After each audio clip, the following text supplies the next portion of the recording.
Tech news and gaming podcast on the Strange Gaming Network. We real good in the Huda. Oh yeah, we recording. Alrighty. Just make sure you on that mic there, dog. I'll get close. Probably rotate your chair. It'll force you to be on it. Yeah. Like this way. Yeah. The other thing is that if you see me doing this number right here, Okay. That's not that he wants to finger you. That's that. If it's like I'll take it as both. If it's like this, I'm trying to finger you. But if it's like this, I'm telling you to get closer to the mic. Very good.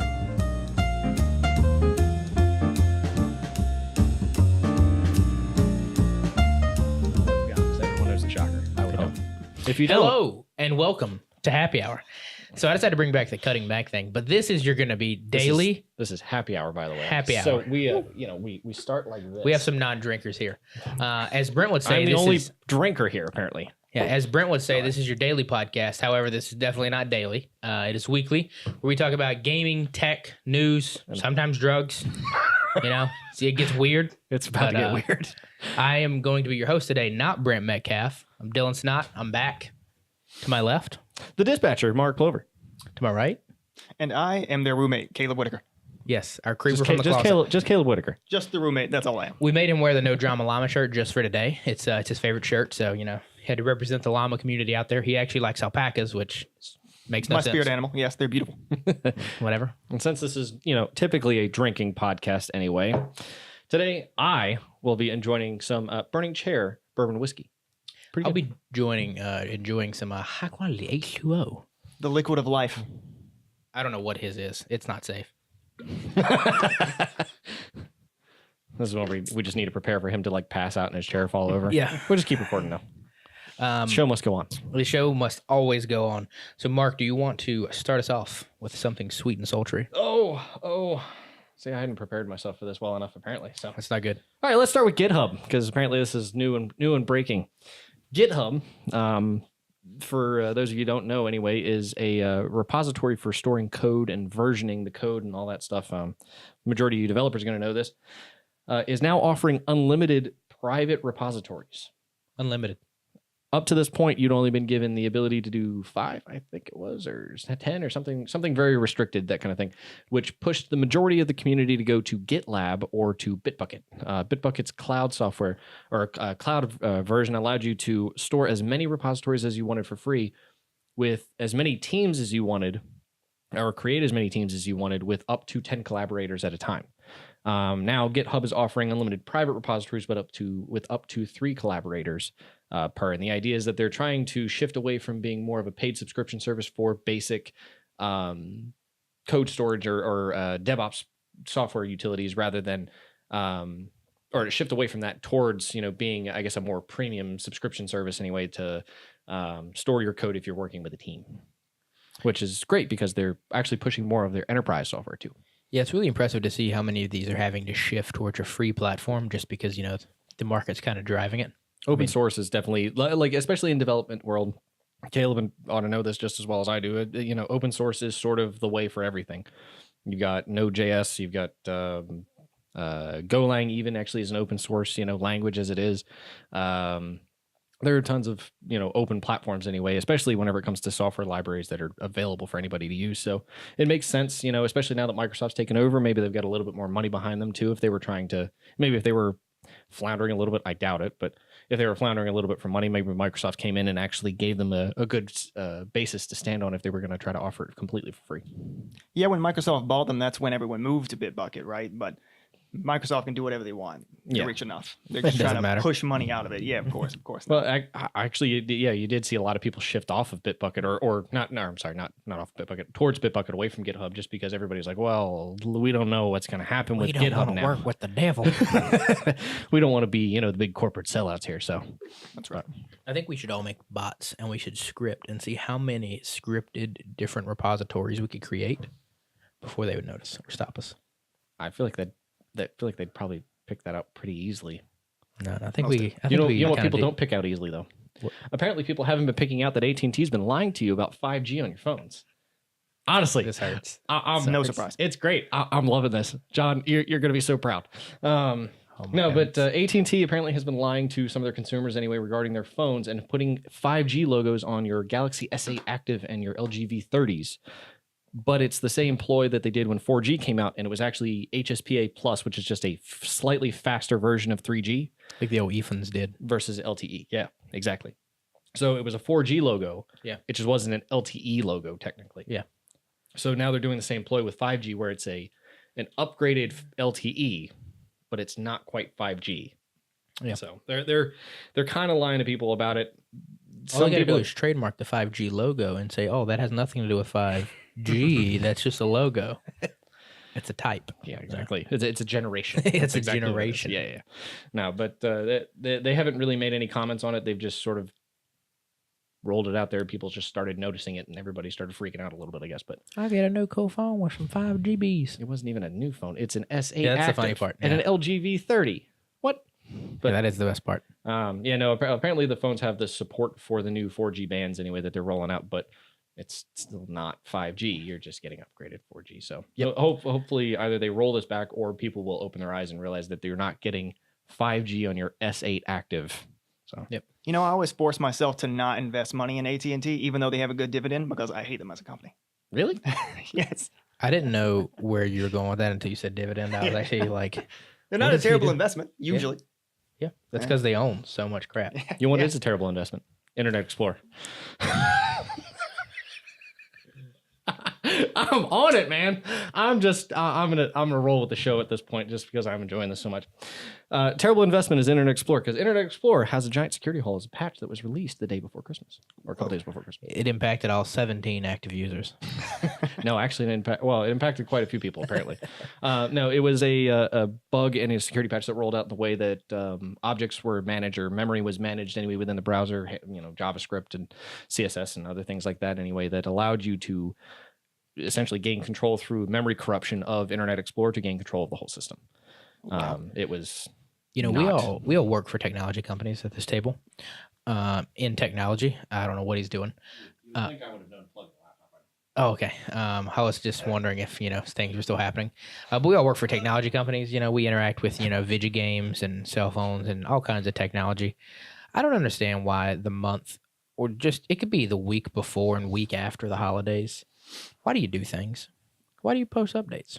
Because, for a game we were playing, for example, they posted an update like 2 days before Christmas and it broke the game. And then I'm certain those developers had to then work Christmas. Yeah. It's like, you could have just not. You could have just done it like New Year's Day or the day after, exactly. When everybody's in for the week. Take a week off. And then at our jobs, I'm certain we all faced issues of we had major production issues happen over the holidays. And it's like, cool, we have 30% staff. We're getting ready to release software. Great. Right up, after the holidays. That's why I have a freeze during that time. Maybe you guys don't.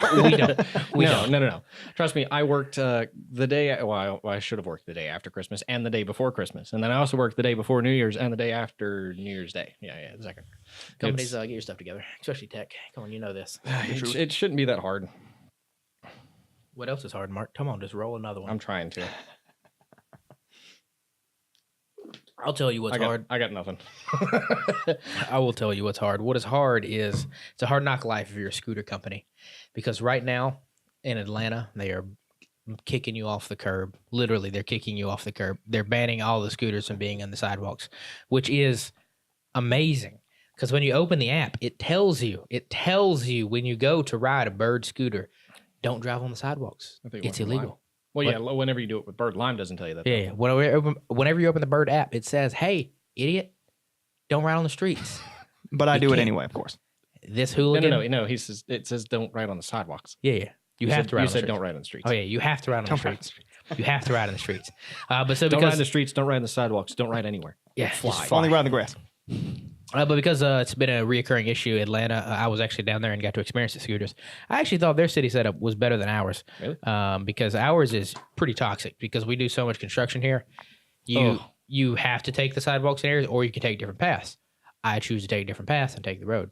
95% of people on the sidewalk with construction, with roads blocked and one sidewalk is blocked, and then crap ton of people just scooter straight down the middle of humans. Yep. And you're like, come on, you're going to take out 7 children. You got people doing 18 miles an hour downhill, as they're running into 3 people who are standing still. 4 wide and 8 deep. I want to apologize for being a terrible human being. You need to apologize a little more than that. But speaking of that, though, I saw a new scooter in Charlotte today. I think it said Spin on it. It had like a green thing on the handle. So when I was in Ready for the hand motion one more time, Doug? Right there. just censor it out. That's amazing. So when I was in San Francisco, actually Bird, Lime, and a whole bunch of others are banned. They only allowed 2 companies to come back. The 2 I think they thought were best, which was Scoot, and it may have been Spin. But the Scoot one, they also rented Vespas.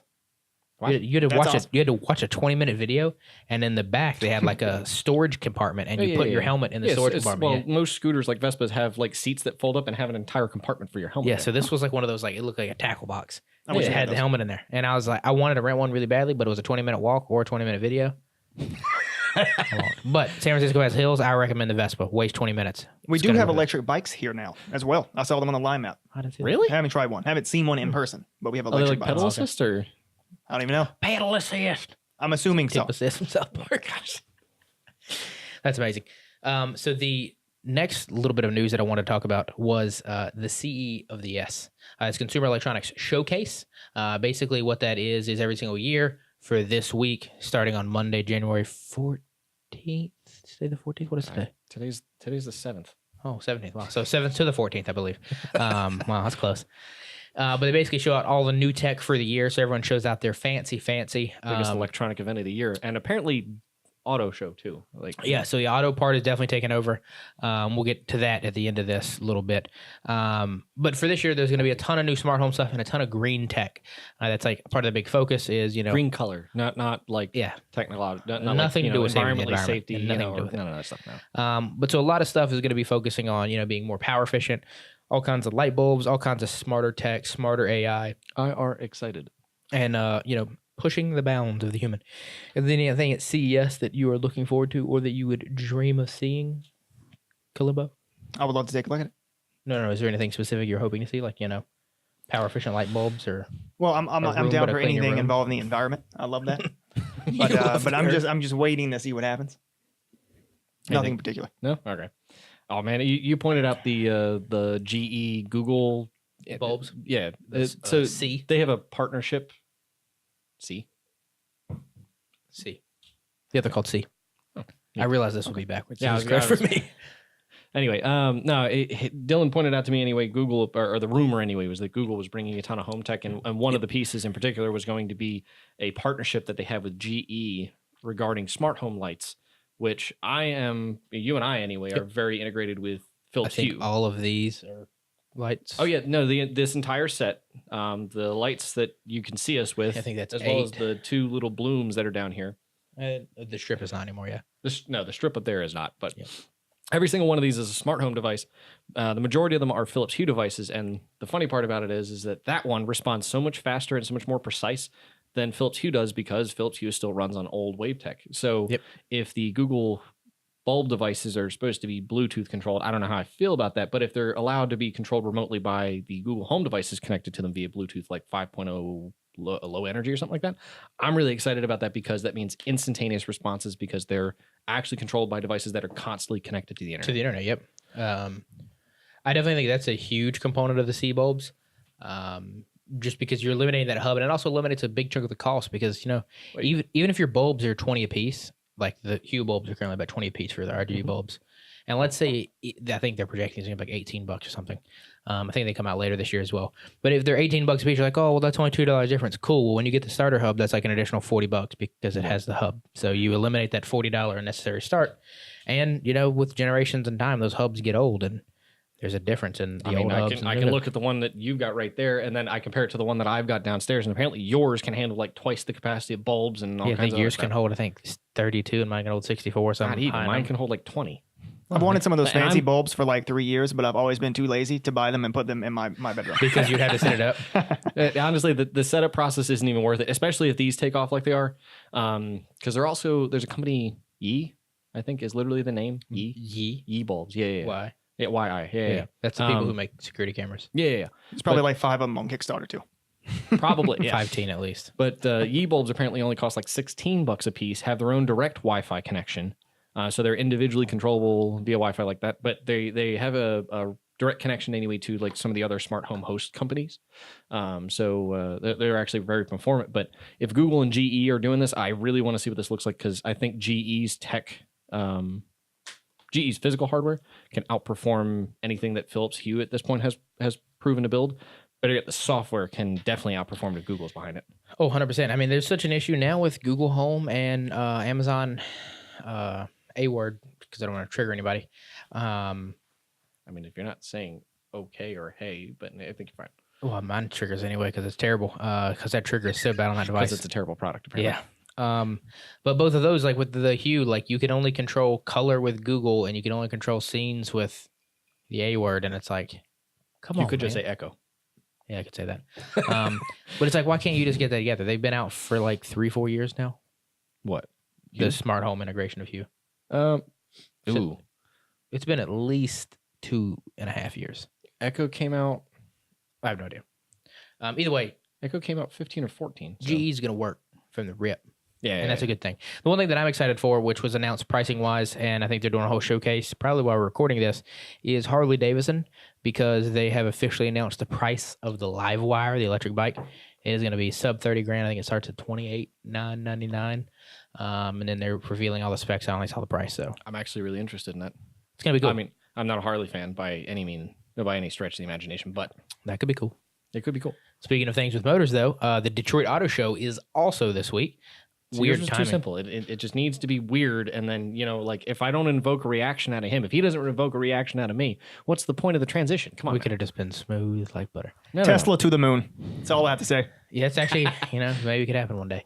Well, it's going to Mars, so you're not far off. There you go. Look at that. But so Detroit, they're showing a whole bunch of stuff. Another huge initiative is green and tech mainly. We're seeing so much crazy stuff coming to cars. Me personally, I'm a fan of obnoxious cars that most normal people will probably never be able to drive in or see. But Lamborghini, the new Huracan Evo, is phenomenal. And there's a whole bunch of other crazy cars. There's a new electric truck to compete with the Rivian, however you say it. Rivian. I want to say it's Rivian. I think it's Rivian. There's a new truck to compete with that's fully electric. And then you have everyone else kind of showcasing all the new stuff. I think Infiniti just showed their new electric SUV. So you're going to see a lot of really cool electric tech this year, and then also just a lot of really cool tech in general. And safety is a huge push. I know Volvo's current goal, what they said is by 2020, there should never be a fatal accident again in a Volvo. They're trying to engineer the car to be that safe. Wow. Like to take control from you, I guess? Big words. Not only to take control from you, but also for the car to be able to handle nearly any impact from any angle. Wow. Their cars are actually, the Tesla did finally surpass them, but other than Tesla, they're the safest cars out there. Short of them going with an iron frame, I have no idea what they could possibly be doing. They do a lot of really cool stuff. So the way in which they do the headrest of their seats right now, their headrests are rigid, so that you can't actually adjust the headrest at all. So it's less comfortable. But the way that it is designed is it like reduces, neck injuries and whatnot by like 80% because reduces, not produces. Correct. What? You said produces. Oh, whatever. I got really concerned. It produces more injuries. But yeah, so it will reduce any type of neck injury because the way it is like stiff and rigid in the angle. Similar to the way the Tesla's is, I guess, with the it's part of the seat, one piece. Yeah, like so that. theirs is part of the seat, but theirs is also elevated forward, so your neck can't, I guess. Right. There's less distance for your head to travel whenever it's smacked backward. Yep. Yeah. So they do a lot of design implementation based upon safety, which is really cool because, at the end of the day, obviously safety sadly is not my highest priority. Loud noises and going fast sometimes is. Oh yeah, I've had my own experience now. But so it's very cool to see, different companies doing different things. You got Tesla going with the full automation suite. Yeah, companies like Volvo going with safety. And then, we're seeing more and more electric. And maybe one day somebody at this table will be a Tesla owner because I know the statistics are high for one end of the table. I do really want one. But right now I drive a Honda Civic and everyone in the house is very jealous of the purr that my vehicle makes. So we'll see. We'll see what happens. Nobody is more jealous of the purr that my vehicle makes currently. No. Okay, let's... I could start mine from here and the microphones might pick it up. But yours, on the other hand, you can't start from here. It requires it. And the squirrel that's standing next to it doesn't know that it's trying. I think the squirrel actually outruns the current car. I'm currently in a Fiat 500. It's a hot whip. You should look it up. But yeah, that is all the cool little news topics I had. What about you there, Caleb? I would like to talk about Bill Gates. What did he do? We see every year he does a little address where he talks about the year before. So he posted gives his a blog address out? post about 2018 one. He gives his address out. Can we mail him? You can try to. I wouldn't recommend that. But he talks about 2018 and some of the things that he did in 2018 and that he cares about. So one interesting thing is energy, since we're talking about energy a lot, and et cetera, et cetera. Long story short, we need nuclear power, according to Bill Gates. We haven't made new reactors since, I think, the 70s. Yes, it's been some time. We are no longer the power of the world when it comes to nuclear. Get it, power? And, exactly. Oh my God. So the electric vehicles are really cool, but at the end of the day, we really need more than that, according to Bill Gates. Bill the Thrill. I do Thrill. think it's very fascinating. I really like. He used to do these talks back in the day where he would sit down with old Buffett. Now they don't do it on camera as much. They probably still hang out because they're homies. They are. We just don't get to see it, unfortunately for us. But whenever he does these addresses and whatnot, I've always really enjoyed them because before we were graced in the media, especially on a mainstream scale of Mr. Musk, Gates was kind of the frontier of like a good person for society. So it's always good to kind of see what he's up to, and especially the Bill and Melinda Gates Foundation, and a lot of things they do with medical research, as well as, alternative energy research and everything Microsoft does. I can't complain. Bill and Melinda Gates Foundation gave me my high school education as well as my associate's degree, because the Bill and Melinda Gates Foundation funded the early college high school program. But then I started doing research into like everything else that they do. Holy cow. They do so much. It's probably one of the largest foundations in the U.S. now, and it's mostly privately funded and all for the good of the world. Mm-hmm. It is indeed. They work on vaccinations for many types of disease. Trying to solve TB, correct? They might be. I know they're trying to solve polio. They're trying to eradicate polio. Yep. They're not successful yet. There were actually more cases last year than the year before, but we're talking like 29 versus 22. It's very small, but they're getting. He's not satisfied. I'm satisfied. They work on Alzheimer's as well, though that one not so good right now. Still a lot to learn about the human brain, so we're not sure what to do there actually yet. Just saw it. There was a very large study from the United Kingdom that just got released where they had been doing research on people. Old people who were getting Alzheimer's and old people who were having mental degrading of their mind, so to speak. Yeah. They had been giving them those challenging puzzles and whatnot to try to build intellect and not allow their brain to slip, so to speak. And it had been initially believed that was proven to be successful. However, what they deemed is that just makes them better at solving those puzzles, and it actually is unfortunately doing nothing really. I was actually reading that I think yesterday or 2 days ago. It's quite interesting, but they were referencing what Bill and Melinda Gates were doing in terms of their research was a little bit more of like about the brain itself and less so about giving people Sudoku puzzles or whatever. We don't fully understand the way that the brain works yet. So, I mean, if we understand it better, then we can better help treat anyway mental illness. Anyway, maybe we mental need to illness. Mental illness is stable. Mental illnesses and things like that. Like, if we better understand the way that the brain works, then we can better understand the way that a lot of these mental illnesses work, and then hopefully help work to eradicate them anyway. Sometimes mental illnesses are helped by narcotics. Like I thought we were going with that one last, but okay. 3 random ones. I mean, hey, we can talk about it now. So, just gonna take a big tangent here and flip on to something new. We did say we occasionally talk about drugs, apparently. Hugs, not drugs. So no, other way around. Drugs, not hugs. I'm going to tell you about 3 odd drugs. Now, none of them, technically speaking, are illegal either. I would not. Okay, this I didn't expect. So is this like what is it? Is it salvia? Salvia's I think that is illegal now. Yeah, but it used to be sold in like Food Line and crap. It was sold at head shops and stuff. Yeah, maybe Food Line. Dude, when I was at the beach, they sold it in every beach store that was on the boardwalk. Yeah. That's terrifying. Not salvia, but like that. So one of them gonna come as a surprise because we have some in our house right now and everyone here has heard of it. It's a time. Cumin.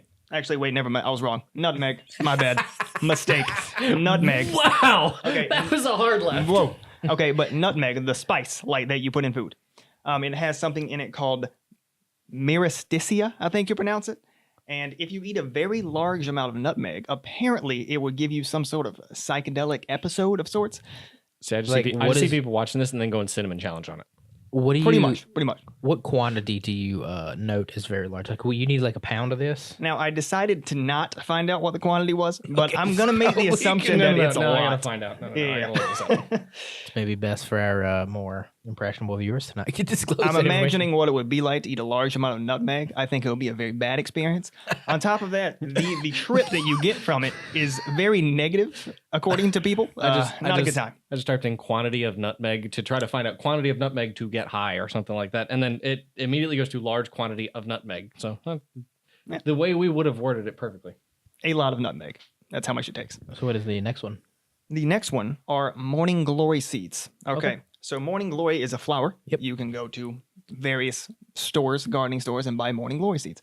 They have pesticides on them, of course. You have to eat the seeds. They have pesticides on them, so you would need to wash them, or you could, I guess, find your seed dealer, and you could get some that maybe don't have pesticides. Your seed dealer. But anyway, apparently you can eat these seeds, and they have something inside of it called LSA, not to be confused with LSD, but they have LSA, and you can trip off of this as well. Now, this is one of the three that is supposedly not a negative time, so to speak, though you do have to eat a bunch of flower seeds, so keep that in mind.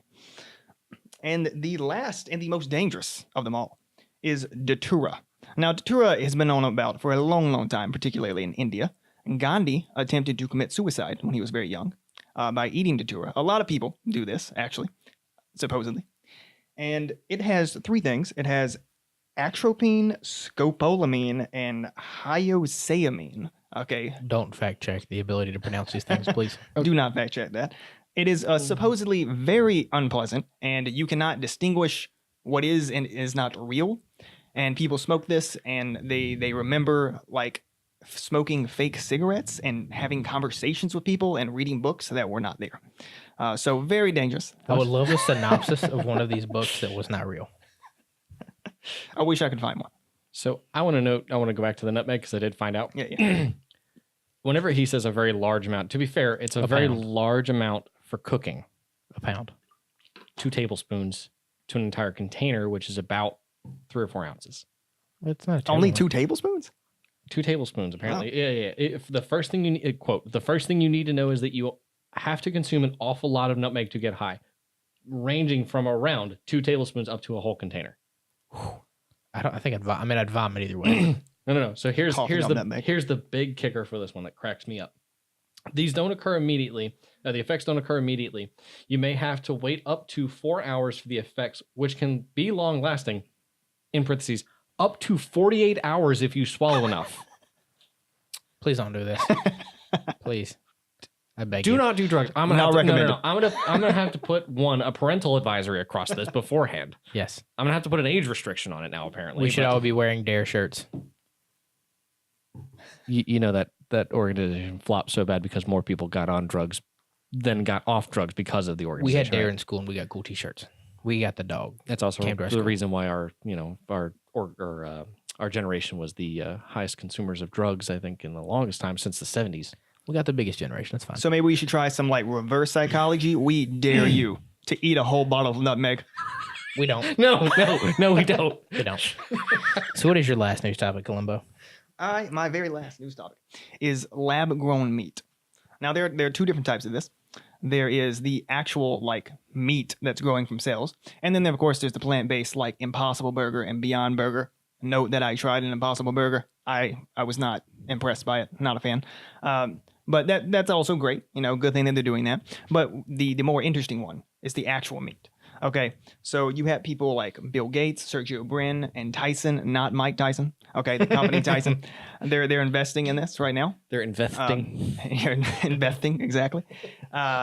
So this is a big topic. It's really cool. So what they do is they get the cells that they need. They train them, however you do that, to grow It's like a into little Mike Tyson training into facility. muscle or fat, because that's the type of cell you need. Okay, and then they have to scaffold it in some way. Now, this is the interesting part. This is the major reason why we're sticking to ground beef right now. They're trying to make patties. Because if you try to make like a steak, well, that's very complicated scaffolding. We haven't gotten to that point yet. But we're doing the ground beef at the moment. Apparently, it's not super tasty just yet, but I see a good future here. But after you scaffold it, you have to feed it sugar and various nutrients. Apparently, there's also some complexities involving that as well.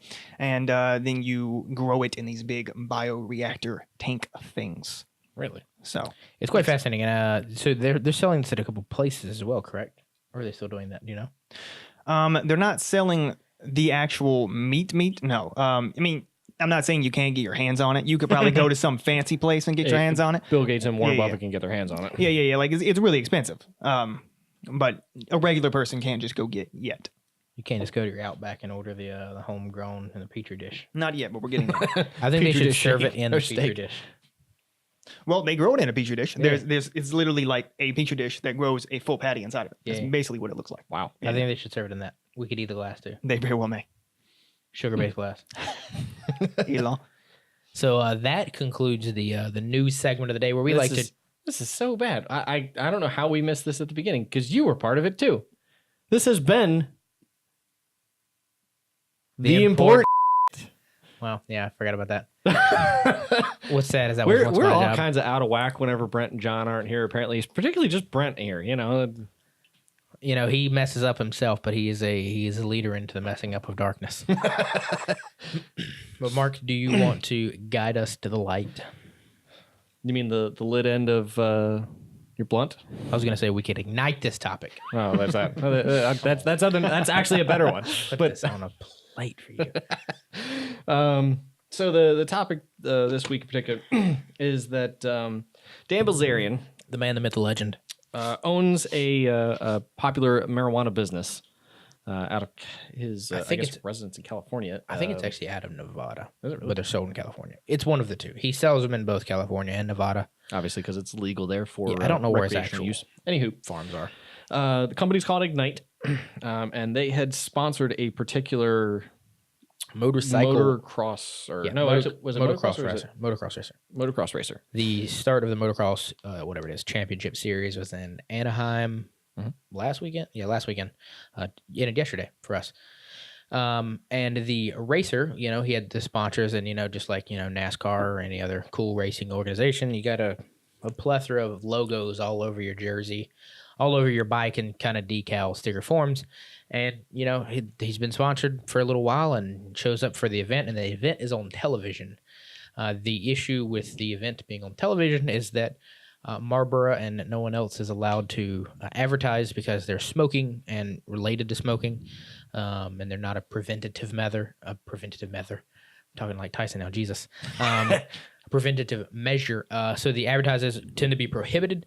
So therefore, it was prohibited from his logo to be shown. And then, being the rambunctious human that he is, And the popular figure he is on social media. he did not enjoy having his logo. I believe for the actual races it was taped over, but I think for practice and whatnot, I think they cut it out of the dude's jersey and then removed the sticker from the bike or whatever. But it wasn't allowed to be on the bike. The reason we wanted to kind of bring this up is because, it's kind of a reoccurring topic because he used the point as well as others have used the point of NASCAR drivers and sports and, football and everything. Football can be sponsored by Bud Light. NASCAR drivers can be sponsored by Budweiser. You see all these booze sponsors everywhere, but cigarettes are still outlawed. And, what's worse, it's a catch-22. It's a personal opinion. Some people would say that, drinking beer is way worse than smoking pot. And the argument, that's why I'm not drinking beer. the argument for either side could be made, but it's just interesting because these are laws that I believe were passed in 1971 that are still impacting us today. We had a big issue recently with Juul, how they tried to prohibit Juul from making a flavored variants or whatever because it was enticing children. So we just kind of want to bring up the topic of kind of how do you feel about the current climate of, advertising when it comes to impairing substances, because they're all substances that impair you, or I don't know what you would call all of those types of substances. No, that'd Impairable be substances. that'd be correct. I mean, technically, that's the whole point of them is to be able Alter to your state of mind. exactly relax, unwind, or if you're thinking of it from a positive perspective, or if you're thinking of it from the negative perspective, escape. Escape.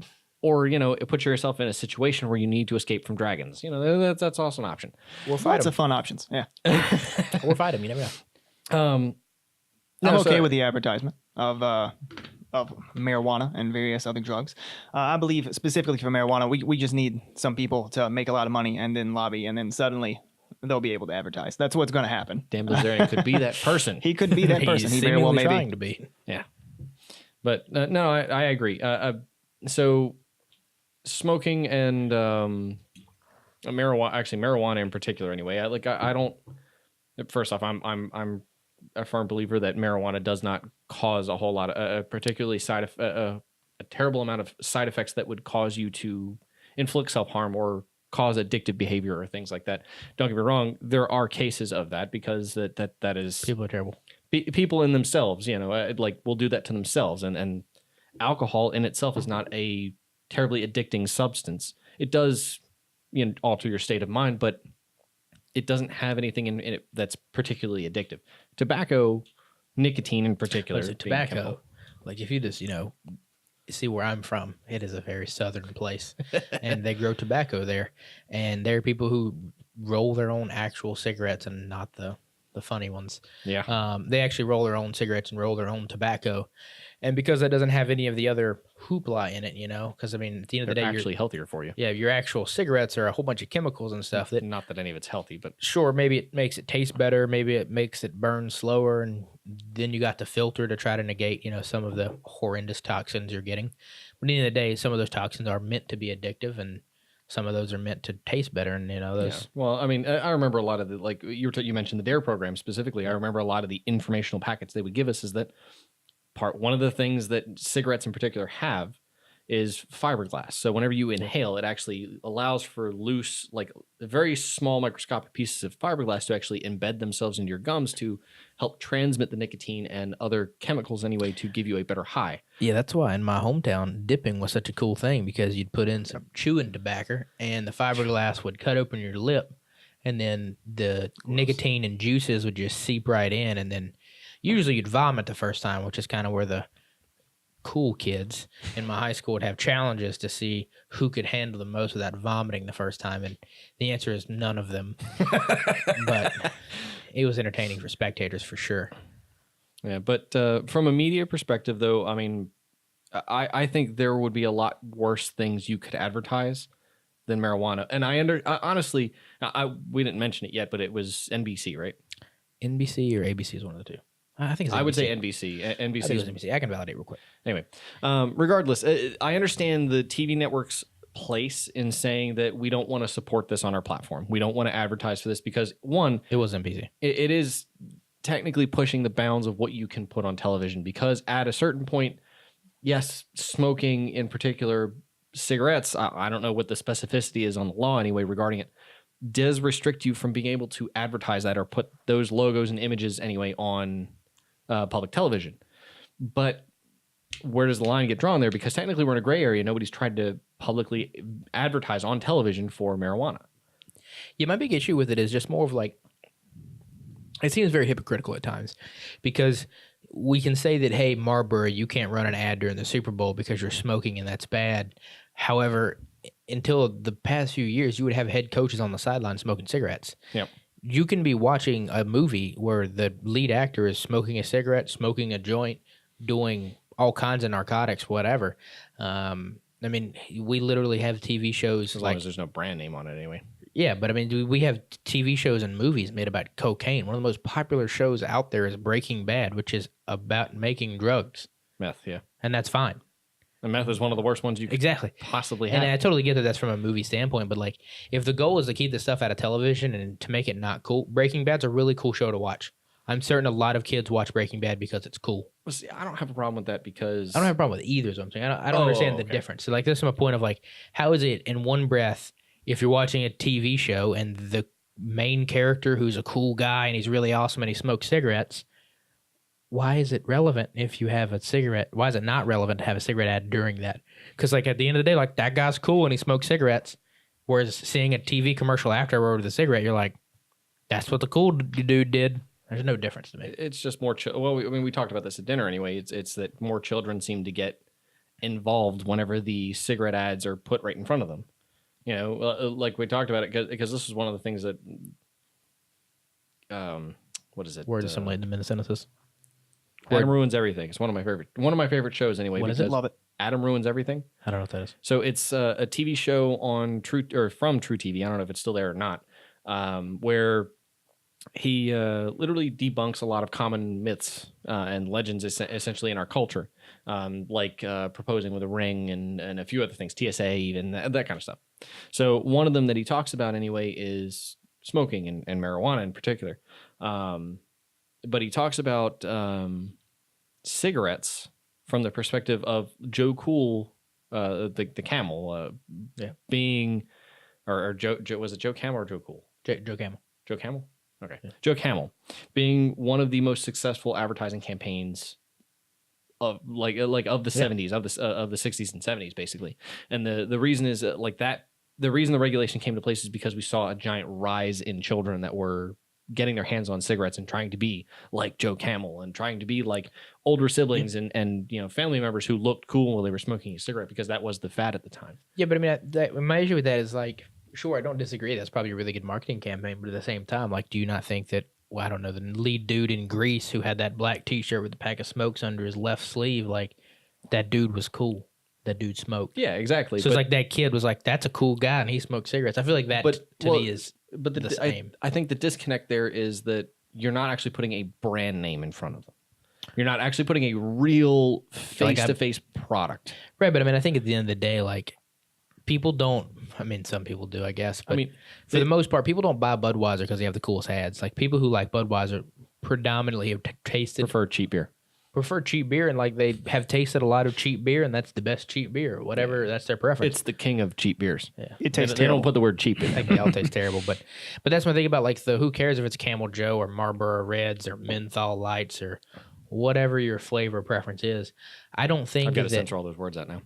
No, I don't think that your choice there is dictated by, oh, well, menthol has a cool ad with the clicky button thingy in there that releases the toxins better. I think it's more like this one tastes better. Yeah. So that's why it's like, cool. If the Fonz, or I think that's the guy from Greece. I don't know. I could be wrong. If that guy is smoking, it's not okay. I thought Mark was putting his hand in his face like, you idiot. Which he probably wants to do anyway. But if like the lead dude from Greece or whatever is smoking cigarettes and it's cool, then it's cool. It doesn't matter if it's, and now sure, maybe it'd be a really good idea for Camel Joe to be that sponsor, but it's not. So you would maybe choose your other brand that you prefer more. Yeah. That's why to me it just doesn't make sense. And I think that, prohibiting things, it's much better to educate things instead of just being like, no, it's bad. Because then everyone's always like, why? Yeah, I mean, I feel like anybody could release a product, but if you're not educating at least people to be smart enough to stay away from it, that's a problem. Yeah, and something that's weird to me here, and it's something that's kind of always been weird to me in a lot of respects of life, is that somebody looks at this cool guy and he's smoking cigarettes, and what they think is, I want to smoke cigarettes, and that will make me cool.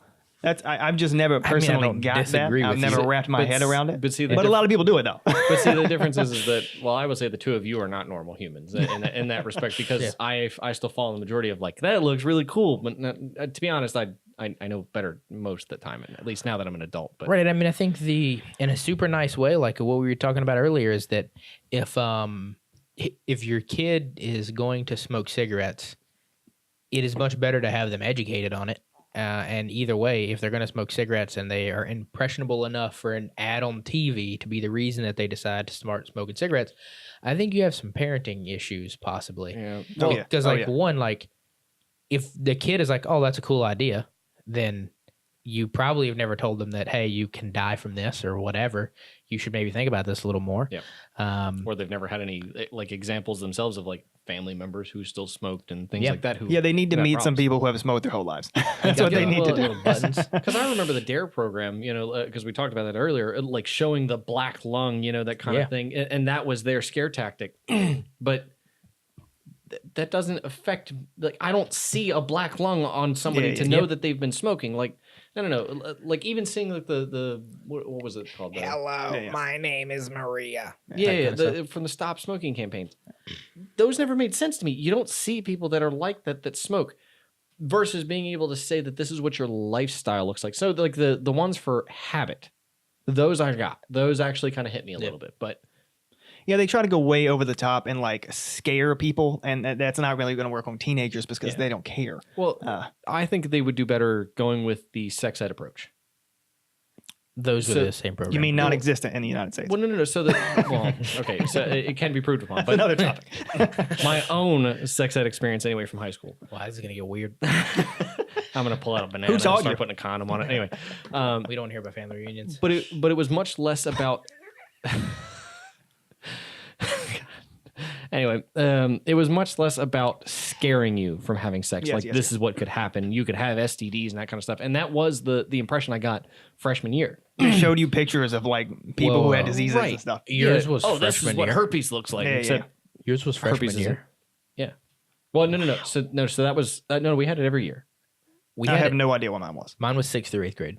Oh, no. That was So we had. We had health class, and it was Yeah, like a week in health class. Yeah. But no. So we had sex ed that was like 1 week every year all the way through high school. Freshman year, it was scare tactics. It was very much Did you have to take the baby home? new. No, so we didn't have home ec or I anything. never so- did anything like that. No. So for ours, I think it was like this is like a 7th grade Did you year. have an something. egg? So you could either choose the egg, but the egg you had to like not let the egg die for like 2 weeks or some crap, and you had to bring it into school every Except day. it'll and, go like, rot after. Well, as Caleb has proven us otherwise. Never, but Never, but- or you could do this baby for a weekend, and the baby you had to put this bracelet on or whatever. And Mr. Howard, I know you're not watching this, so what I did was before this came out, at the time I had an eBay business, so I was very frequent on the eBays, and I found that you could buy a replacement band for the thing for like $4. So I just went online and I bought one of the bands, and they were coded like A, B, C, D or whatever. And on the bottom of the band, you could just change the code to put on the baby's stomach to like acknowledge that you're there. So I get the thing, and when I get the thing, I see him write down the code. I then go home and give my mother the band, and then leave for the weekend. And that's how I did that class. I got 100. Nice job. This is how Dylan gets through his whole life. I have a lot of fears when Dylan has offspring. It's going to be really bad. They're gonna be great. But World dominators. the sex ed topic I was going to mention was they moved away from scare tactics and went much more to let's educate people on this. Yep. But let's step away from what is going to scare them. Did and they actually- really though? I mean, I think No. So for me, anyway, sophomore, junior, and senior year, it was much less about don't do this. You could you catch had STDs this through junior year. through senior year. Whoa, that's crazy. Yeah. So they it was only 1 week, but We had people with kids in middle school. We had them in high school. we had them in high school. Dog, I don't know about middle school. Like We had an 8th maybe you grade- guys are really bored out in the boonies, but We wow. were. We had an 8th grader get knocked up by a 7th grader when I was in 8th grade. Oh my God. I mean, it's just, you know. I mean, that 7th grader at that point, was one. just due to guy culture, is the man in 7th grade at that point. I mean, a lot of people thought he was cool. I'm assuming for a he's little. not cool anymore. He wasn't cool for by the No, end of the he year. didn't think he was cool. Everyone else thought he was cool. Yeah. He was in the pretty- meantime panicking and contemplating life. contemplating Yeah. the decisions he's made at this point. But I agree. I think the education thing is a big point. I think that me and Caleb have had this discussion quite a few times about kind of how we handle drugs and, you know, even things like alcohol and whatnot as well. We handle them in a very, like, I guess, defendable approach. And it's much more of like rehab is viewed as super negative, and there's not like a great system or a great publicly aware system like to have a good way to get people off of things. Sometimes it is a better way to, like, you know, wean people off these drugs, but at the end of the day, you have to administer people illegal drugs. And then I think that just not being aware of drugs or like pot, it's a thing that we haven't, you know, researched a terrible amount because it's been illegal. So like we don't know. I mean, we have a really good idea, but we don't know for certain. Maybe there is addictive principles of it, or maybe the way we're making CBD oil and edibles and all this stuff, maybe there could be long-term effects, or maybe it could be addictive, or whatever it could be, right? But it should be much more of a education, and it should be much more of a, hey, this is what it is. Yeah. Sure, you can like cigarettes. Like if you want to, you know, cut 10 years off your life and, you know, feel a little lightheaded and have your lungs feel warm for 5 minutes, go ahead. But as long as you're cognizant of the effects, I think that's a personal decision, which is why, like, when it comes to the advertising point and like, and it comes to like whether it's on TV or not, like that would not have changed me at all. Yeah. I don't disagree that there are people out there who it could have changed their impression of, but I think that's possibly an issue of society and or parental level of why that impression would happen. no, Yeah. Education is kind of like the answer to everything to me. I mean, Well, you don't need to being smart does help. You don't need to hide people from things. You have to show them what is in the world. Have to see how it is. So over in Portugal, very different country. Okay, I'm not saying we can do what they did, but it's illegal to do drugs, not to sell them there. But the younger people there, you might think they would do more drugs because they're easier to get, maybe. But what happens is they see the people more often who actually do drugs. They see them in the world, and they don't want to be like them. They see them trying to fight back to be in society again, and they don't want to end up like that. So they don't really have that big of a problem with the youth doing drugs. Interesting. Okay. Now, I guess, I always believe the same thing anyway. Education over like the scare tactics and fear that they try to instill before, because you need to more of, I guess, support the idea that you on your own are going to make the decision to not do drugs, to not, I guess, put yourself down this rabbit hole of I'm stuck here, I'm degrading my own life. Yep. Kind of thing, rather than necessarily scaring somebody to say, this is what will happen to you, and these are the problems that are going to come into your life if you do drugs, or do this once, that kind of thing. If you have sex before marriage, blah blah blah, whatever it is. I think it does better to educate yourself on it, because you're really going to do what you're going to do regardless. Yeah, I mean, I think one of the biggest things that can be used as the easy example is like how many people get addicted to pills, not because they're looking for an escape or because they, like drugs or whatever. It's like a person who bummed out their knee and then started taking like Xanax and then just formed a dependency. And it's because like, hey, you hurt your leg and you needed these painkillers, and we didn't tell you they were really addictive and that you shouldn't be eating them like candy. Opioid addiction is a huge thing. One sort of interesting topic there that's on big debate right now is, what exactly is it to be addictive? So any type of drug, any type of high is addictive to some sense. Because you like it. Because you like it, yeah. But there's plenty of people that go and get surgery, they get pills, they get mainlined basically heroin in their arms in the hospitals, and then they walk away and they're totally fine. They're just normal people. They're not addicted to anything. But then some people are. Yep. So it's a question of how much is it the chemical and how much is it they have some issue with their life. Yeah. Yeah. And personality is a big thing, and that's been something that was always impressive to me, is because like I have always been, due to the environment I was raised in, I've always been really against, for the most part, drugs of all nature, especially from like a clinical standpoint. Like I'll break bones and I won't take pills just because I'll deal with the pain. He's a savage. That's why. Well, yeah, I mean, I'll deal with his the pain. His father's a savage, made him a savage. It's definitely hard to look up. I would have taken them all. But it's one of those things where it's like, part of me is like, I saw people who were, kind of addicted to pills, and I saw people in my family who took those very regularly. And it was one of those things where it's like, I see how their life is and I see the choices they make, and I don't want to be like that. So as a kid, like the fear wasn't, from dare or any of that stuff. It was more of being like, I don't want to be like them. So I don't even want to take these to give myself a chance. And then, I did worse things and got hurt even worse. And then, like Caleb said, like I was given morphine and Vicodin and all kinds of crazy different pills throughout injuries and stuff that I've sustained. And you know what? At the end of the day, like none of it really, like maybe it was my mentality of being like, there's no way I'm going to be addicted to this. As soon as I can tolerate the pain, I'm done. Like soon as like I'm okay, I'm done. But you know what? Maybe for some people, maybe there's the point where like you never can tolerate the pain, and it may be a thing where like you always feel the pain, and it's because your brain's telling you want it. And it's one of those things I don't understand. So therefore, I mean, you don't know what you don't know, and everyone's a little different. So maybe somebody who's addicted's heads works different, or maybe people with addictive personalities' heads works a little different, which is like with the advertising thing. I don't disagree that, maybe 2% more people would smoke if we got to see ads for cigarettes. Right. Maybe it's 20%. I really have no idea. But to me, like, that has no issue to do with the advertiser, and that's no issue to do with TV. That's a people problem.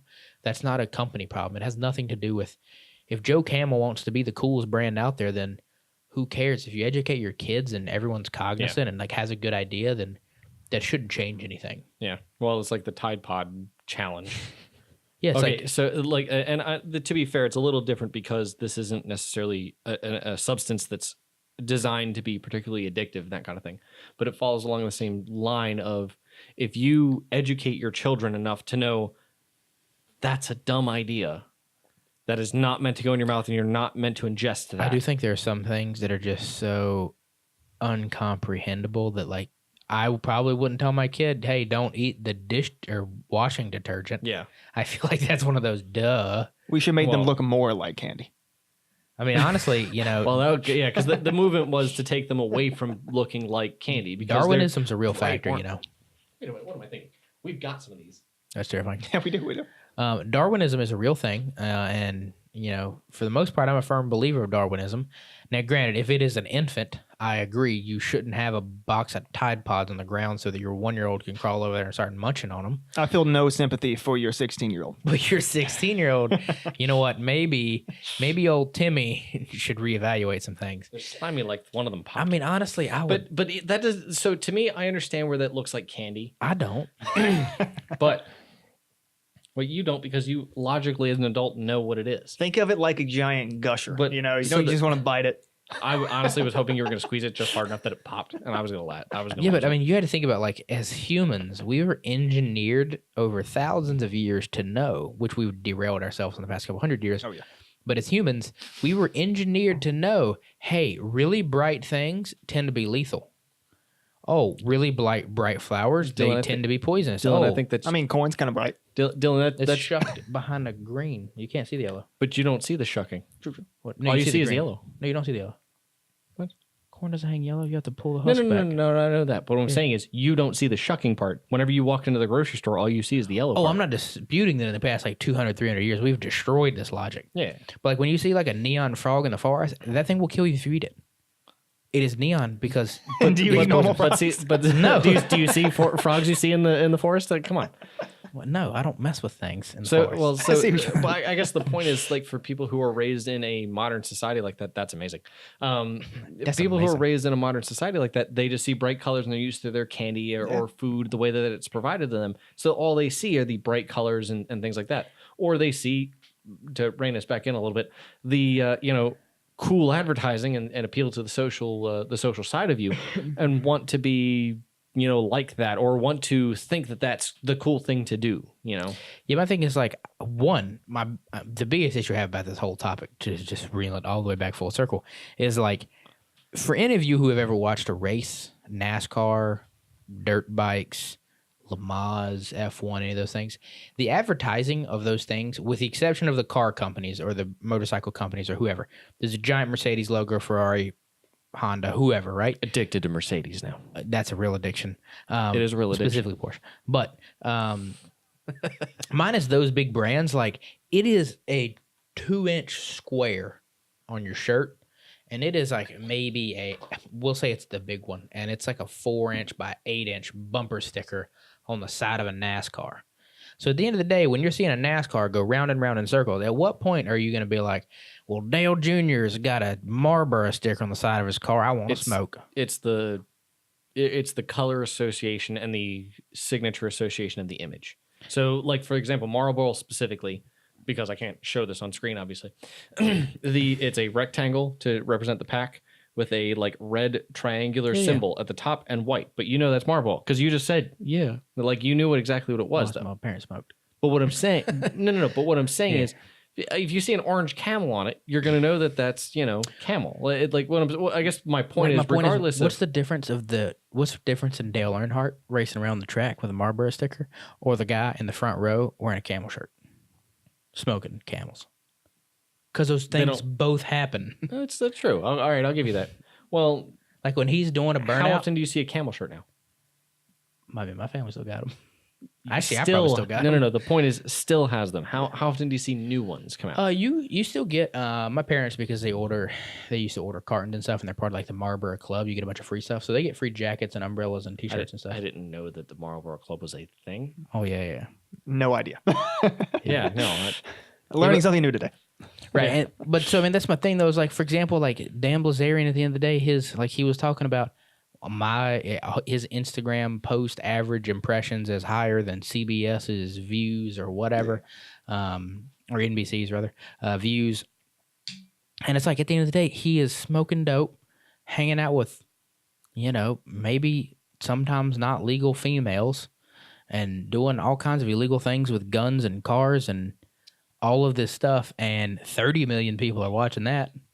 Yeah, but he's rich though. the difference is it's on. But it doesn't change that he's on a monetizable platform where he is, True. you know, a basic public figure. I guess technically he's been advertising Ignite on Instagram and Twitter and Facebook and every platform he could possibly do it on.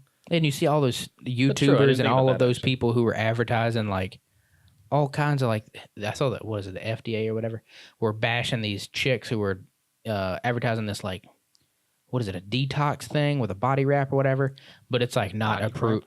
It's like a body wrap to make you lose weight. You like basically take saran wrap and wrap your waist and drink this shake, and it's supposed to make you lose 10 pounds in a week or some obnoxious number.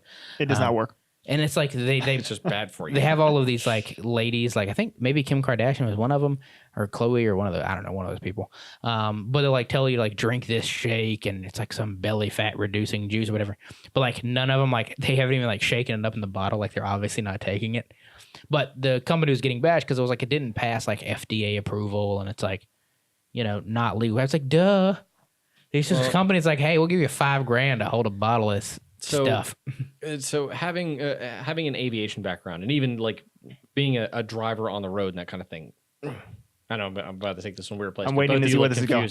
You know, but everything has to be given to the users of it, which can be the general public, as if, to be honest, you're an idiot. Yeah, but that's my thing of like, I don't care if you're an idiot. That's my whole thing. Darwinism is a real thing. Like you either educate them. I do not dispute like that natural selection should definitely be a thing. It totally should be. And we shouldn't give, you know, trophies for participation or put up safety nets on everything. Because then at the end of the day, that takes away so much. It's so hard. When it comes to the medical field, I don't fully agree with you because I feel like there are some times where people just like try to influence someone who is in a very bad position in their lives. This isn't drugs, though. I want you to think about every like terrible superhero movie. So think about Deadpool, for example, of like, yo, cool, you're gonna die. Cool, you can go to this sketch doctor, and like, I am very certain he was aware of, I'm probably gonna die going to the sketch doctor on the round. Like, you have accepted that, I guess. Right? And if it's like, if I was going to do something, like if I was a female, I guess, who needed to lose 10 pounds in a week or whatever, I would Google things, and I am certain at some point there's going to be reviews for this saran wrap body shake thing, and they're probably like, no, this is not good and doesn't work. And I was like, cool. I would personally order some tapeworms off the internet, and then I would consume them. And you couldn't get them in the U.S. You'd have to go to Mexico. Well, without the FDA, though, you could. You see, without the FDA, we could talk about the good and bad of education of tapeworms. True. We could have an entire podcast. The moral of the story is that there should be less government. We should just let the market decide. We should just pure freedom. Let capitalism reign. To an extent. I didn't mean to make that simple. Let capitalism reign. Yeah. Reign supreme. I'm a little too liberal for that, but maybe to an extent. I do agree with you with the cigarettes and beer. I mean, if beer can be advertised, then cigarettes should be advertised. But with weed, though, there's a difference because it's not legal everywhere. There's that issue right now. Right. I mean, I agree with national syndication, but at the end of the day, like, I think everyone in the U.S. the drinking age is 21, right? Yeah. Mm-hmm. But for example, like overseas, it's not. I think so. But either way, there can be booze commercials on the TV. It's relevant. Yeah. So it's I mean, we do have booze commercials on TV. Right. So what I'm saying is, if there's a booze commercial during the Super Bowl, then a 12-year-old watches it, he can't buy it. It's illegal to him. Yeah, but 21-year-olds in that state can. Yeah. For marijuana, there are states where no one can. Yeah, but there are states where some can. So therefore, if it's during the Super Bowl, sure. They should just advertise it in that one state. Yeah. You know. I think the Super Bowl has a random. Does the government even stop them from doing that, or did they just not want to do it? The FCC does. The FCC. Oh, it does? Okay. They're the regulatory body that's responsible for any kind of advertisement. I don't think you can advertise in paper either if you're a cigarette. No. Or any of that, smoking. No. Advertisements is the broad general term of you. Well, the FCC probably doesn't allow anything that isn't allowed in all states. I also don't remember where marijuana stands federally right now. What? I'm not sure where isn't marijuana still like in the gray zone federally? I think it is federally illegal. Yeah, still federally illegal. So it was part of the war on drugs. So that's the whole dispute. War on drugs. Derailing this a little bit. That's the whole dispute anyway of that was a really bad. I don't know what you were trying to do there, but you were just making a left turn is what you were trying to do. You're trying to go 3 for Dale, but left turn. No, but that's the whole dispute of dispensaries only having to be able to deal with cash. They actually cannot deal, like you cannot pay with a card because it goes from a federal bank to a even local bank that may allow for marijuana profits, but federal banks that are FDIC protected cannot. So anything that falls under a federal umbrella like that cannot support marijuana in any way. Yeah, I don't really disagree that it can't be advertised right now since it's federally legal. It's like if the Bunny Ranch in Nevada was selling prostitution to the whole country, which they can't do. They can only, I don't know if they can advertise anywhere. I guess they can advertise in Nevada. I'm not sure. Okay, here's one. So it is illegal, like I don't know, those dumb stats of like illegal things. It's like illegal to have intercourse with your blinds open or something in Florida, right? Or some stupid law like that. Like that's some random other tying a stuff. giraffe to a telephone pole in New York. Sure. But so I was just saying for adult film, if I'm going to assume there's probably porn that you could watch in the state of Florida that has the blinds open. Yeah, but I mean, that's kind of a joke of a law. But yes, it's no one's taking that seriously. That's not a matter of whether it's illegal. It's more of a matter of whether or not anybody's going to enforce it. I have no doubt that people are doing that in Florida. I have no doubt. I think in Florida, they whether do it's a lot by of stuff. accident or on purpose. But I think that after a good, dialogue that we had, I think that's probably any closing statements. That ought to wrap up this discussion. I'm good. Actually, you know what? I will make one more. I'm gonna make one more comment here about weed because I feel like some people might not notice this. But when it comes to weed and its dangers to people, one thing that I think was a bad call was they breed plants that have very high amounts of THC to the point where they actually are kind of dangerous. And I feel like this is a negative to the whole. Yeah, but see, I think Go. this is something that you and I previously discussed because we were talking about the Silk Road one time. I think that the dispensaries and whatnot, this is back to the education piece, being as it is illegal, like not necessarily with weed nearly as much as like something like a harder drug like Coke, for example. Like you don't know what volume you're getting or what percentage you're getting per se. Like you don't know what it's been cut with, and like you don't really know the any black of that. market. Yeah. Well, versus going to a legal dispensary like we did whenever we were in Nevada for the tournament. Absolutely. We took a visit. Yeah, just casual visit. To clarify, we did not I purchase passed anything. P-test. But anyway, no, I thought it was interesting anyway that they actually gave a The THC graphical. percentage. Well, it wasn't Just even everything. just the THC. It was every chemical you could possibly find And I know on in the plant. I think it's Joey Diaz's podcast as well. He talks about like they'll do stuff. I think it's like 33 or 38% THC or some crap like that. And it's like that is it's really informative because like at the end of the day, like if you wanted to do pot for whatever reason and you thought that was a good idea, you should probably know whether you're doing like, I don't know, 10% or 30%, because I feel like those are very different things. Yeah. And they could impact you very differently. So it would be much better to be educated, just like same thing with, all drugs. Like if you're going to do cocaine, for example, it's illegal, sure. But I would much rather someone do cocaine and it not be cut with, what is it, fentanyl or whatever that terrible stuff fentanyl. is. That's what you're thinking about. So if you don't know because it's illegal and it's hard to regulate, then you could be taking stuff that could be lethal. This is why I don't do coke. I don't know. I mean, yeah, you could just avoid the That's whole the problem. only by not reason doing Mark coke. doesn't do coke. That's literally the only limiting factor. I'm going to do research on fentanyl. And suddenly I'm going to start doing mountains of coke. Stupid packet, and now I can like Joking. huff and tide. I don't even From smell touching it. it. No, just touch the thing. And I'm then not the gonna whole touch thing No. is So it's got like it's like one so busted in the bag or something. Nice. The packets are What bust in a bag? Are you like wanking it to a Food Line bag or something? anyway. What the heck? No, because the bags are the packs are like semi-perforous. I want to say sack. I know you do. Are semi-perforous. They kind of leak some of the detergent. That's weird. So, Caleb, what you should do now is you should fully extend your leftward arm. And bring us into last call. Why do you stop it? I don't like loud noises. Just let it happen. So I have been trying to think of a last call topic Okay. for the last like 20 minutes, and I keep getting distracted with the drugs conversation, and I cannot help myself. Not because I'm addicted to drugs or anything, but Hugs, not drugs. Drugs are a great conversation. We can talk more about drugs. no. Okay. So what? So you don't have any ideas or? Well, so I mean, I had one. More of so with CES right here. This is where my my brain kind of went. Is there anything in particular with 2019? This could be literally anything that you think would be interesting to see on any spectrum: tech, auto, drugs, whatever. Well, we know where Caleb's mind's going. He started to smirk. As soon as I said drugs, he started to smirk. So. You gotta let me think. Okay. For me, it is. I was reading an article very recently that I was discussing with, I believe, both of you, and it's basically talking about the most beneficial for society items that have been released since the year 2000. And I was talking about what has been nothing short of a net positive for society.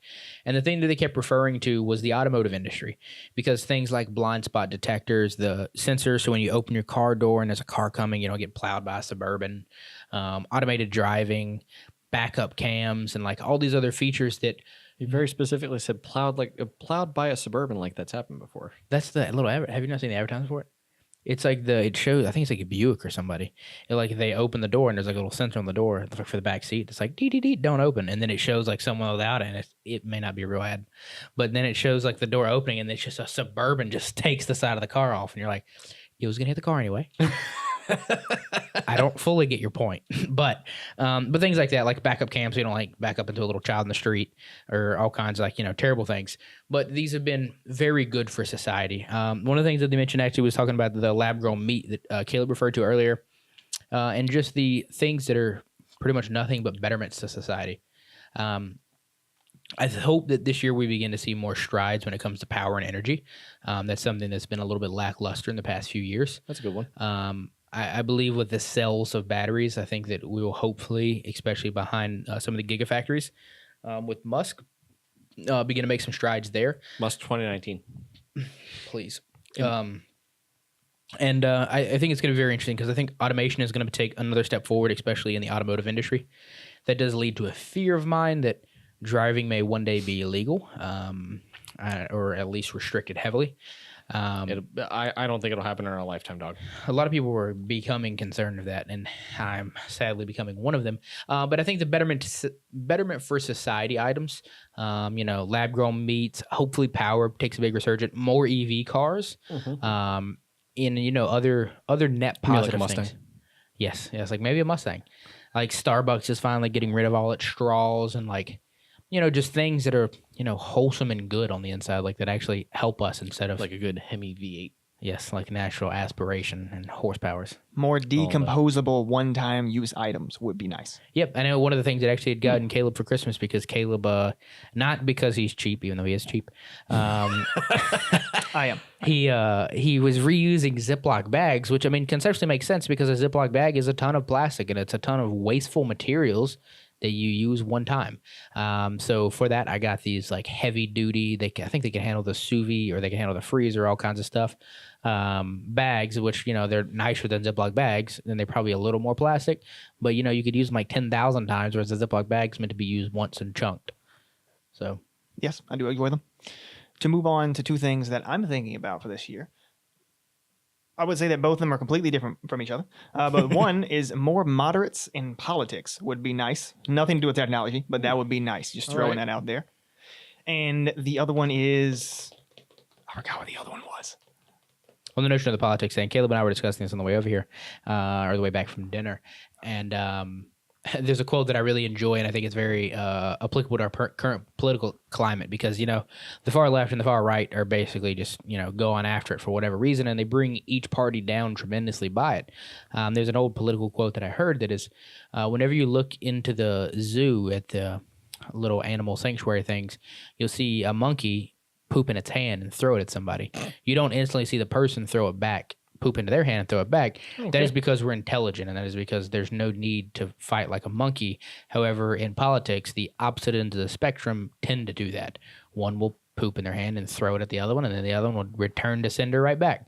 So hopefully we do get more moderates and more people, not necessarily closer to the middle in opinion, because a diverse opinion is very good, but people who aren't, I guess left-wingist or right-wingist that are, crazy per se and just aren't, spewing crap. If you spew logical crap, that's fine. Precisely. And my next thing would be flying taxis. Some sort of flying vehicle that can take me a medium range for a reasonable price. Oh, that would be really cool. Well, like the, what was it? The automated drone or personal drone system that we had seen. Yeah, so this, once again, CES is going on right now, so I don't fully know all of this.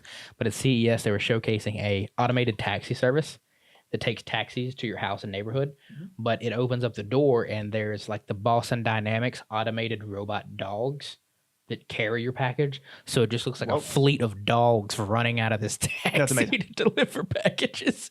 I'm intrigued. It looked Very pretty cool. intrigued. It looked pretty cool. What about you, Marcus? Honestly, I was too busy paying attention to, the political conversation that was happening, and then suddenly, the fleet of dogs to be able to figure out what I was really going for. Completely derailed. I wonder if you can ride them. I would have laughed at a pop. Nah, they look pretty small. Better Tide Pods. That's what I like to see in 2019. Tastier. Put some high fructose corn syrup in there. Oh, yes. So being on the tech side of things, and always wanting to see further advancement for things. So, we've already nearly approached the theoretical limit of Moore's Law. No, we've already pretty much approached the theoretical limit of what silicon can handle. Oh yeah. From a transistor perspective, like an individual transistor. Yep. There has been a lot of research anyway into alternative methods anyway, and that's done by both AMD and Intel, as well as other companies like Texas Instruments and other companies that are known, for microprocessors and that kind of thing. So I would really like to see them finally make the breakthrough on the next material that could take us sub 5 nanometers. Yeah, I definitely think that. I think we're getting to a point where, obviously, I think that our computers are at a state where we don't need anything more powerful, but. Yeah, but the idea is the idea is that the issue isn't necessarily our personal computers ourselves, because the movement is cloud. So if our servers and any kind of remote machines that we have, could have better processing, could require less cooling in a data center, could be less expensive. Coming from a guy who owns a server and rents a space to host this server, on an online platform, it's much nicer to have better tech and much cooler tech and much more efficient tech to to be able to host this stuff on. Now, granted, I'm not spending I don't expect to spend $3,000 to $4,000 alone on just the processor, but I know there are a lot of businesses out there who will. Google, Amazon, Microsoft, for example, that kind of thing. So to me, seeing the improved hardware would improve not just the server tech industry necessarily, but it would improve every industry, because they're the first people to start, because that's where the majority of the money is in enterprise. People are willing to spend $40,000 on a single server. Companies are willing to spend $40,000 on a single server because it can improve their company's profit by even a slight margin that's greater than $100,000. But the point is that if we see it in server tech, it will trickle down to consumer tech, phones. It will come down to laptops, desktop PCs, gaming consoles, even that kind of thing. So for me, I want to see that next material come out. I want to see that next successful material come out to replace silicon. Or maybe we get a nice breakthrough in quantum mechanics, and then we can simulate weather patterns and stuff like that. Maybe not. Quantum computing has already been proven to have very few use cases. Weather actually is one of them. Precisely. But I'd be interested to see that come out actually too. That would be really cool. A higher use of quantum computing, or a better utilization of quantum computing. Actually, is a better way to put it. I don't know what you're drawing. I was trying to draw a bumblebee here, but it just It looks like balls. Well, that's good. Or a badman. It's kind of like a badman. The last thing that we all want to see, and I see the bumblebee. I would really enjoy making some type of content for, would be there's going to be a podcast this year that all of us are going to be beyond riddled with joy about. I know last year that Joe Rogan got to do Elon Musk and Neil deGrasse Tyson, both of which were big fans. You're go for it. You're fine. You were picking up. You're okay. Both of which were amazing.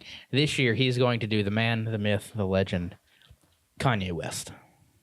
I'm not that excited now. I think we should all watch this. I'm much less excited than I was. I think it could be one of the greatest podcasts ever, not for factual reasons or cool reasons or anything other than it will probably be a media spectacle. I will watch it. I have to. I'll see snippets of it online and in memes because it'll be funny, and that'll be about it. Yep. Kanye West is going to say something that's going to become a meme, and that's going to be it. Most likely. Other than that about does it. This has been Last Call. This has also been Happy Hour. Yep. where we talk about all kinds of good things, good conversations with good friends. I think it's funny because he tried to plan his intro to sound like Brent, but he didn't plan an outro. Well, no. So he's trying to spitball right now, and it's great. No, it's fine. What I wanted to do is before we cheer ourselves away, we'll be making some new content this month. We should be getting some new logos and branding. Logie. Finishing this lovely set and making it all one unison piece in the near future. Also, your more beautiful host that's sitting in this chair and that chair over there should be returning shortly. Instead, your beautiful host He's co-host who sits here, is always going to be here. Yeah, he's always beautiful and he's always there. But so we should be having some more content coming around the Strange channel featuring everyone at this table and more. So feel free to check that out. And until then, let the good times roll. I will see you next week. I won't.